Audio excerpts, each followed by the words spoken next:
په هرات ولایت کې د کورنیو تولیداتو د یو نندارتون پرانیسته.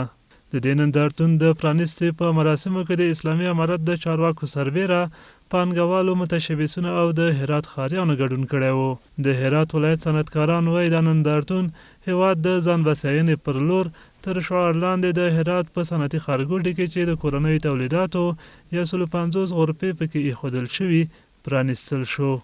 اکثریت صنایع دستی خانم‌های مثل تولیدی لباس آمدن و محصولات خورنجی به نمایش گذاشتن و همچنان در بخش شیرینی‌پزی ما خانم‌های موفق دارن امروز آمدن و محصولات خور به نمایش گذاشتن. ما باید کار بکنیم، تولیدات خود به سطح برسونیم، کمی ذهنیت از بین مردم از بین ببریم، بازاریابی بکنیم، برای مردم خدمت مردم دید و بازدید داشته باشیم، محصولات خود به رخ مردم بکشیم تا اینکه مردم قناعت بکنن که محصولات داخلی اینا از محصولات بیرونی بهتر است. که څه هم د سوداګرۍ او پانګونې خونه وایي په هیواد کې پانګونې ته زمینه برابره شوې، خو ټینګار کوي چې د پانګونې په برخه کې اوس هم ستونزې شته چې په خبره یې د حل لپاره یې باید کوټلي ګامونه واخیستل شي. مشکلات است، در اینجا شک نیست، بانک‌ها بند هستند، تعذیرات بین‌المللی وجود داره، مگر وضعیت نسبت به سال گذشته خوب شده. ما تانستیم که با همکاری صرافا، با همکاری اشخاص و افرادی که در بیرون است، ما پولای خود انتقال بدیم، واردات خود بکنیم، صادرات. شما خبر است ما این سال 1.5 میلیارد دلار انشالله صادرات میکنیم.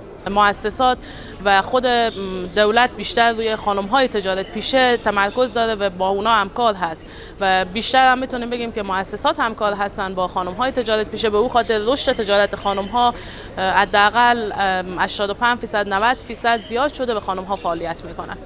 په ورته مهال د صنعت او سوداګرۍ وزارت چارواکو په کوردنونه د تولیدي کارخانو د فعالیتونو له ډیرېدو خبر ورکوي او وایي اوس مهال هیواد کې 15 سلنه کارخانې فعالیت کوي. امروز بالاتر از 75% الحمدلله فابریکای ما فعال است. توزیع زمین الحمدلله عن قریب دوباره شروع میشه و حمایت الحمدلله تعرفه مواد خام روزانه جریان داره. هر فابریکه یک ضرورت به مواد خام داره. الحمدلله وزارت صنعت و تجارت اعلان میکنه که به شرایط بسیار آسان و به پروسس بسیار آسان الحمدلله در خدمتشان است. ارزش سرمایه گذاری 4 فابریکه که شده حدود 50 میلیون دلار در نظر گرفته شده، ولی توسعه پیدا میکنه.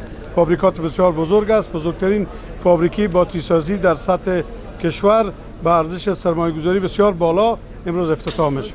د صنعت او سوداګرۍ وزارت چارواکو د پانګونې پر وړاندې د شته ستونزو په حل او همدارنګه د کورنیو تولیداتو په ملاتړ ټینګار وکړ او وایي د صنعتي پارکونو د ودې او پراختیا او د کورنیو تولیداتو د پیژندنې په هدف نور نندارتونونه هم پرانیزي.